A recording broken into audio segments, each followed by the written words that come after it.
8월 16일 주일 영상 예배를 시작하겠습니다. 찬송가 569장을 함께 부르시겠습니다.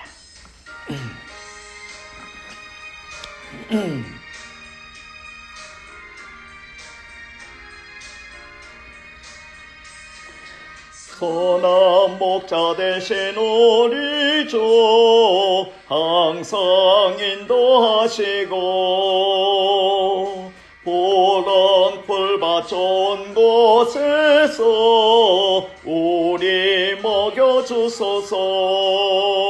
선한 목자 구세주여 항상 인도하소서. 선한 목자 구세주여 항상 인도하소서. 양의 문이 되신 예수여 우리 영접하시고 길을 잃은 양의 머리를 항상 인도하소서. 선한 목자 구세주여 기도 들어주소서. 선한 목자 구세주여 기도 들어주소서. 험이 많고 약한 우리를 용납하여 주시고 주의 넓고 크신 은혜로 자유롭게 하셨네. 선한 목자 구세주여 지금 나아갑니다. 선한 목자 구세주여 지금 나아갑니다.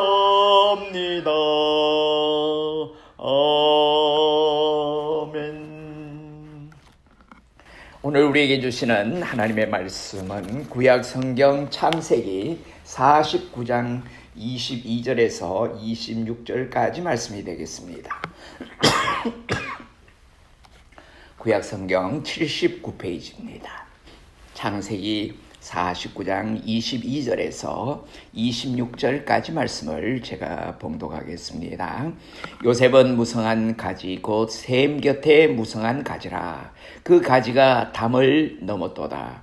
활 쏘는 자가 그를 학대하며 적개심을 가지고 그를 쏘았으나 요셉의 활은 도리어 굳세며 그의 팔은 힘이 있으니 이는 야곱의 전능자 이스라엘의 반석인 목자의 손을 힘입음이라. 내 아버지 하나님께로 말미암나니 그가 너를 도우실 것이요 전능자로 말미암나니 그가 내게 복을 주실 것이라. 위로 하늘의 복과 아래로 깊은 샘의 복과 젖먹이는 복과 태의 복이로다. 내 아버지의 축복이 내 선조의 축복보다 나아서 영원한 산이 한없음같이 이 축복이 요셉의 머리로 돌아오며 그 형제 중 뛰어난 자의 정수리로 돌아오리로다. 아멘.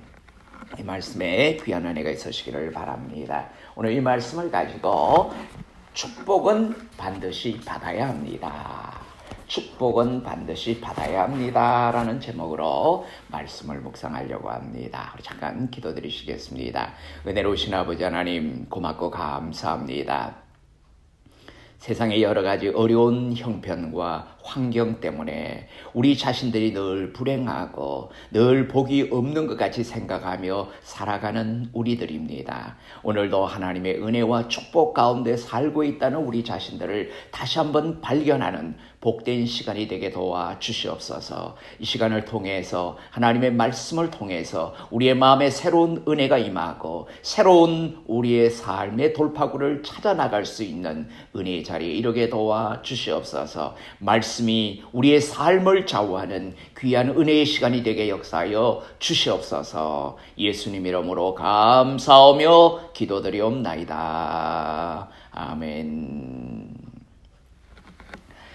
저는 가끔 기복신앙이라는 말, 그러니까 우리가 복을 원하는, 복을 기원하는 이런 신앙이라는 말을 생각하노라면은 우리가 복을 받기 위해서 신앙생활을 하는 것인지 아니면은 하나님을 사랑하기 위해서 신앙생활을 하는 것인지에 대한 생각으로 고민 아닌 고민을 할 때가 있습니다. 예수를 믿고 신앙인이 되어 교회를 다니는 목적이 복을 받기 위한 행위로 변질되어 가고 있기 때문에 우리 목회자들 사이에서도 복에 대한 설교를 절제하자는 말이 나온 적이 있습니다. 그 이유는 교인들을 기복신앙으로 이끌어갈 위험이 있다고 생각하기 때문입니다. 그러나 한편으로 우리가 믿는 예수님 자체가 복이시기 때문에 복에 대한 설교를 없앤다면 성경 자체를 없애자는 주장과 무엇이 다르겠는가 하는 생각도 해봅니다. 그렇다면 하나님께서 우리에게 주시는 복이 무엇입니까? 그것은 하나님께서 우리와 함께하는 것입니다. 우리에게 복을 주신다는 것은 하나님이 나와 함께 하신다는 말씀이죠. 또한 예수님께서 고난을 받으시고 돌아가신 이유가 무엇입니까?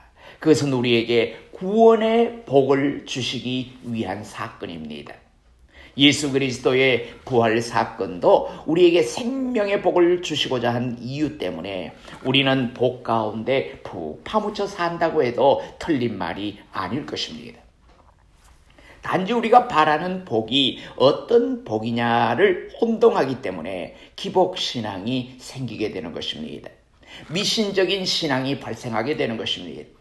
그러나 우리 믿는 그리스도인들이라면 복은 반드시 받아야 하는 것이고 우리는 이미 많은 복을 받고 있고 또 받았던 사람들입니다.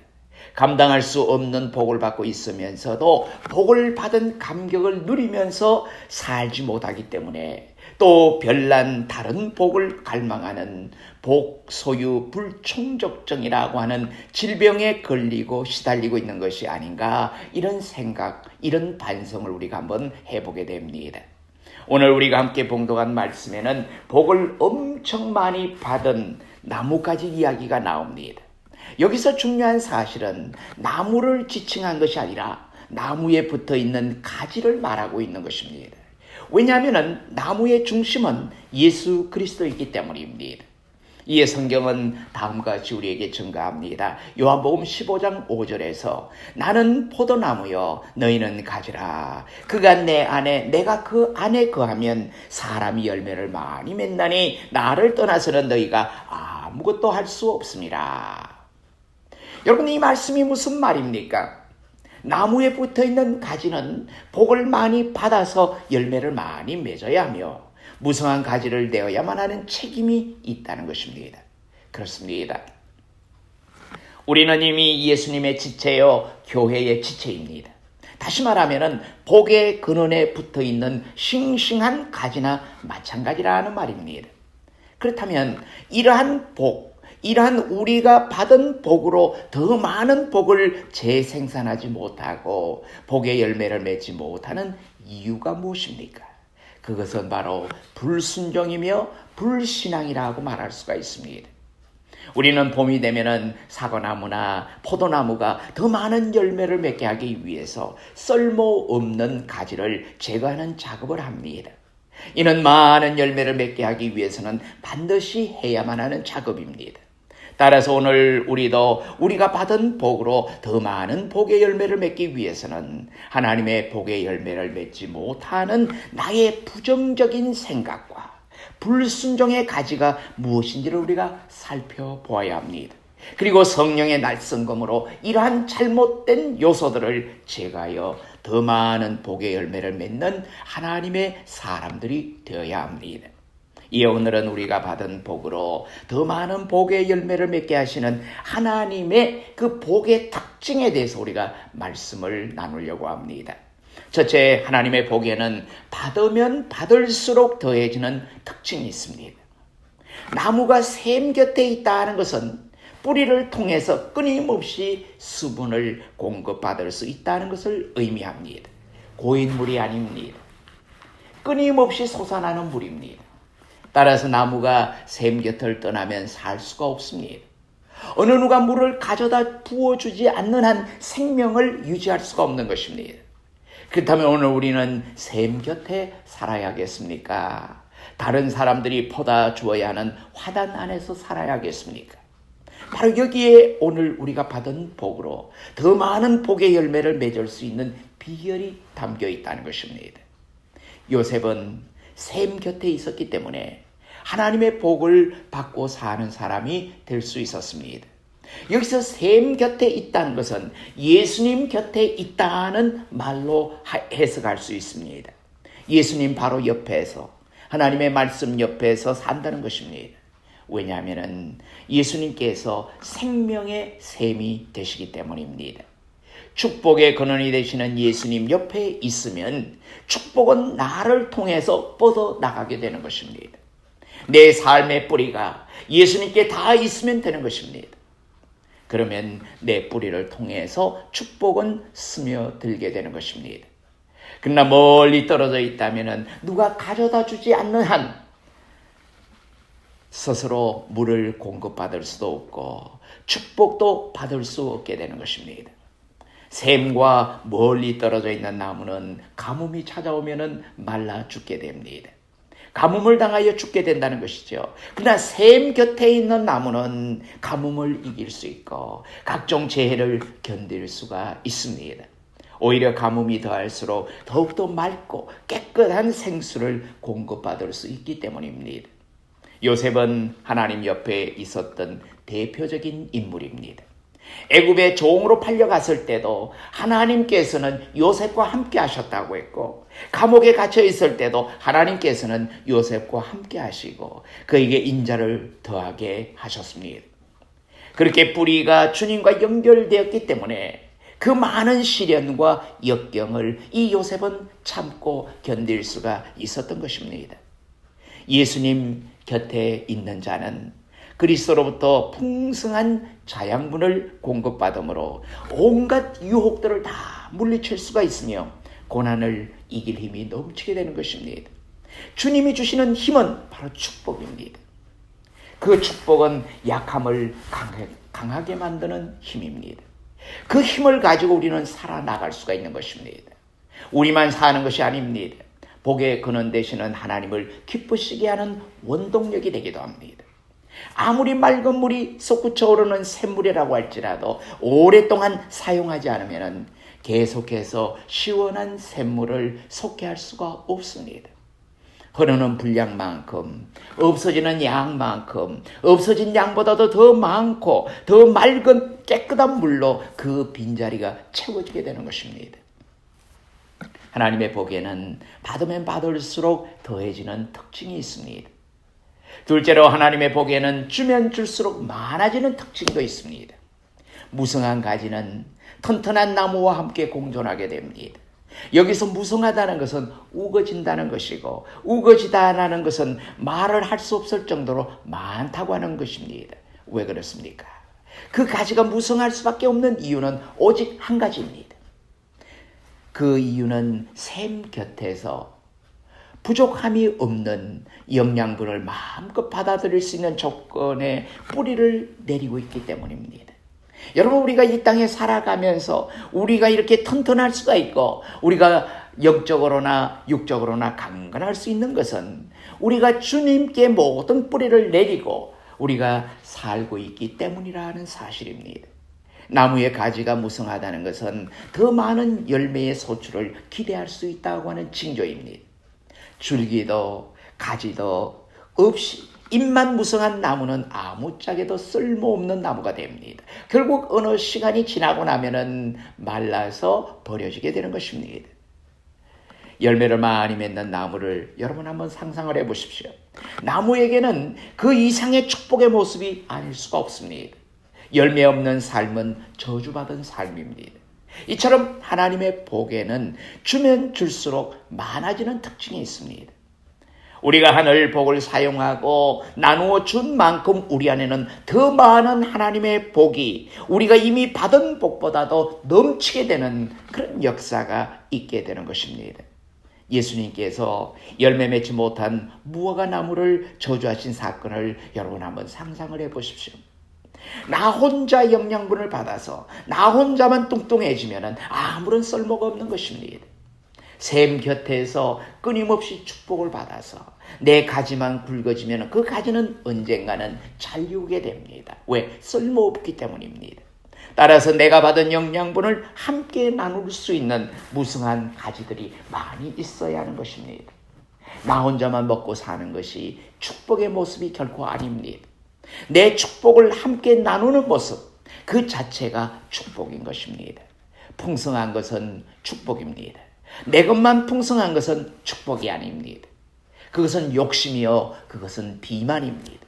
함께 풍성함을 누리는 것이 축복의 삶이요, 풍성한 삶이 되는 것입니다.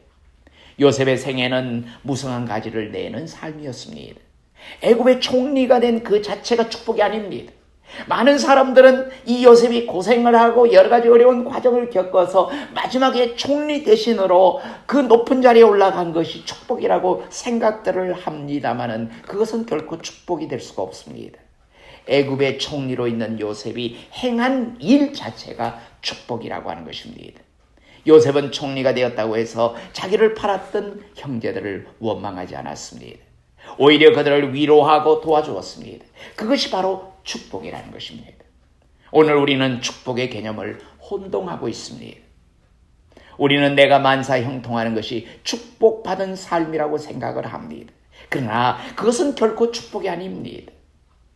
만사형통하는 그 자체가 축복이 아니라 만사형통함을 가져다 준 그 믿음이 축복이라는 것입니다. 돈이 많이 있으면 축복을 받은 것입니까? 그것이 아닙니다. 돈이 많이 있으므로 그것을 가지고 함께 나누는 삶을 누릴 수 있는 그 생활이 바로 축복의 생활입니다. 내 삶을 통해서 나누는 그것이 축복인 것입니다. 먹을 것이 많이 있어 나 혼자 배부르게 먹는 것이 축복이 아니라 많은 것을 함께 나누는 것이 진정한 축복이라고 하는 의미입니다. 예수 믿고 나 혼자만 구원을 받은 것을 축복이라고 자랑하는 경우가 있습니다. 여러분, 세상 사람들은 구원받지 못했는데 나는 구원받았고 예수 믿고 하나님의 나라에 갈 수 있다고 하는 이것을 자랑하는 경우들이 있습니다. 나는 죽어도 천국에 갈 수 있으니 축복을 받았다고 자만할 수 있습니까? 진정한 축복은 예수님의 구원을 함께 나누는 것입니다. 천국의 기쁨을 함께 누리는 것이 진정한 축복이라는 말씀입니다. 나무에 붙어있는 줄기나 가지들은 열심히 뿌리를 통해서 얻어지는 그 물과 영양분을 마지막 나무의 끝부분에까지 공급해야 합니다. 공급하면 할수록 새로운 물이 샘솟을 수밖에 없게 되는 것입니다. 우리가 받은 하늘의 축복도 마찬가지입니다. 우리가 받은 진정한 복은 예수가 나와 함께 하신다는 이 사실이 복 중의 복이라는 것입니다. 여러분, 우리가 눈에 보이는 현상을 우리가 손에 누릴 수 있는, 손에 쥘 수 있는 그것이 복이 아니라 내가 주님과 더불어 살 수 있고 주님과 함께하는 삶을 누린다고 하는 것이, 이것이 가장 귀한 복이라는 말씀입니다. 이제 우리는 나의 이웃에게 열심히 나누어주면 됩니다. 주면 줄수록 역사는 일어나게 됩니다. 주지 않는 나무가 잘리우는 것처럼 주지 않는 인색한 사람에게는 천사의 날선금의 희생 제물이 될 수밖에 없는 것입니다. 우리가 하늘 복을 사용하고 나누어 준 만큼 우리 안에는 더 많은 하나님의 복이 우리가 이미 받은 복보다도 넘치게 되는 것입니다. 셋째로, 하나님의 복에는 가면 갈수록 풍성해지는 특징이 있습니다. 하늘 축복을 받은 한 사람이 있으면 그 주변 사람들은 축복을 거저받게 됩니다. 이에 대해서 성경은 이렇게 증가하고 있습니다. 창세기 39장 5절에 그가 요셉에게 자기의 집과 그의 모든 소유물을 주관하게 한 때부터 여호와께서 요셉을 위하여 그 애굽 사람의 집에 복을 내리심으로 여호와의 복이 그 집과 밭에 있는 모든 소유에 미친지라. 여러분, 요셉은 하나님으로부터 축복을 받은 사람입니다. 하나님께 축복을 받은 이 한 사람 때문에 보디발의 가정과 더 나아가서는 바로와 온 애굽이 축복을 받게 된 것입니다. 애굽이 요셉 한 사람 때문에 기근을 면하게 되었으며 요셉 한 사람 덕분에 요셉의 형제들이 삶을 계속 이어나갈 수 있게 되었습니다. 그렇습니다. 축복받은 한 사람의 영향력은 다이너마이트의 위력보다도 더 큰 힘을 가지고 있습니다. 그러므로 우리의 가정이 어렵습니까? 우리의 교회가 어렵습니까? 내가 속해 있는 직장이 어렵습니까? 이 사회가, 이 나라가 어렵습니까? 그 이유는 이 문제를 해결하기 위해서 하나님께서 선택한 바로 나 한 사람이 축복을 받아야 이루어질 것이라는 사실을 깨달을 필요가 있다는 말씀을 우리에게 가르쳐주고 있는 것입니다. 축복은 반드시 받아야 하는 것입니다. 그래야만 나도 살고 내 가족도 살고 내 모든 주위에 있는 사람들이 다 살 수 있기 때문입니다. 내가 먼저 축복을 받아야 합니다. 그러면 내가 있는 직장이 축복을 받게 되고 또 내가 속한 교회가 축복을 받으며 가정과 이 사회가 축복을 받기 때문입니다. 여러분, 비가 내릴 때 한 사람 위에만 비가 쏟아지지는 않습니다. 그 지역 전체가 같이 비를 맞게 되는 것입니다. 따라서 예수님의 축복을 받은 나 때문에 내 가족이 살아갈 수가 있습니다. 내가 받은 이 구원의 축복을 받은 나 때문에 내 직장이 살 수가 있습니다. 사랑의 축복을 받은 나 때문에 내가 속한 이 민족들이 살아갈 수가 있습니다. 이 놀라운 사명이 이 자리에 함께한 바로 나 자신이라는 사실, 여러분 이것이 얼마나 소중한지 모릅니다. 근데 여기에서 반드시 우리가 기억해야 할 것은 담을 넘었다는 말씀이 성경에 나옵니다. 담을 넘어야 합니다. 다른 사람의 것을 훔치기 위해서 담을 넘는다는 것이 아닙니다. 내게 있는 축복을, 내게 있는 예수를 함께 나누기 위하여 우리는 담을 넘어야 하는 것입니다. 내 육신의 담을 넘어 마음 깊은 곳까지 성령의 은혜의 담물로 내 영혼을 적시는 넘침이 있어야 하는 것입니다. 내 가족의 구원을 위해서 개인주의적인 사고방식의 담을 넘어서 너에게로 계속 복의 가지가 뻗쳐나가게 해야 하는 것입니다. 우리 이웃의 담을 넘어 그리스도의 사랑의 줄기가 그 집의 구성원과 안방까지 뻗어나가게 하는 것입니다. 그래서 온통 그리스도의 푸르름이 우리의 가정과 이웃과 사회와 이 세계를 푸르르게 만들어 가야 하는 것입니다. 여러분, 이런 것이 얼마나 우리 성도들에게 소중하고 귀하고 아름다운 것입니까? 이것 때문에 우리에게 축복이 많은 것이고 이것 때문에 예수님께서 우리와 함께 하시고 하나님께서 우리와 함께 하신다는 사실을 꼭 기억하시기를 바랍니다. 이런 축복이 우리 모든 성도들에게 나타나시기를 주님의 이름으로 축원합니다. 기도하시겠습니다. 사랑의 아버지 하나님, 은혜를 고맙고 감사합니다. 우리는 여러 가지 힘들고 어려운 일을 당할 때마다 절망하고 포기하고 원망하는 모습으로 우리가 살아왔지만은 이제 하나님께서 베풀어 주신 놀라운 은혜로 또 말씀을 통해서 우리 각자에게 주어진 아름다운 사명을 다시 발견하고 그 사명을 깨닫는 귀한 자리에 이를 수 있는 성숙한 신앙인들이 다 되게 축복해 주시옵소서. 내가 주님과 함께 함으로 말미암아 내로부터 말미암아 하나님 앞에 영광을 돌리고 하나님의 뜻을 이 땅에 이루어가고 주의 복음이 땅끝까지 전파되는 놀라운 역사들이 일어날 수 있도록 복을 허락해 주시옵소서. 내 욕심이나 내 정욕이나 내 계획이 아닌 하나님의 뜻이 이 땅에서 이루어지는 아름다운 삶을 누리게 도와주시옵소서. 우리를 통한 하나님의 놀라운 구원의 계획과 우리를 통한 하나님의 놀라우신 뜻이 이 세상에 전파되는 귀한 역사들이 일어나게 축복해 주시옵소서. 우리는 반드시 축복을 받아야 합니다. 이 축복을 받은 이 축복을 가지고 세상 모두에게 나누는 놀라운 역사들이 날마다 일어날 수 있도록 은혜를 베풀어 주시옵소서. 항상 성도들을 위로해 주시고 강건케 하시고 맑고 깨끗한 영으로 하나님을 의지하며 하나님을 바라보며 살아갈 수 있는 신령한 자리에 날마다 세워 주시옵소서. 주님의 영광의 도구들이 다 되게 도와 주시옵소서. 이제는 우리 주 예수 그리스도의 크신 은혜와 하나님 아버지의 무궁하신 사랑하심과 성령님의 감동, 감화, 위로, 교통, 인도하심이 아버지 하나님 앞에 예배드리고 더욱더 하나님의 축복 가운데서 많은 것을 넘치게 열매 맺어 나가는 복된 삶을 살기로 작정하는 성도들 머리머리 위에 이제로부터 영원히 함께 계시옵기를 간절히 축원하옵나이다. 아멘.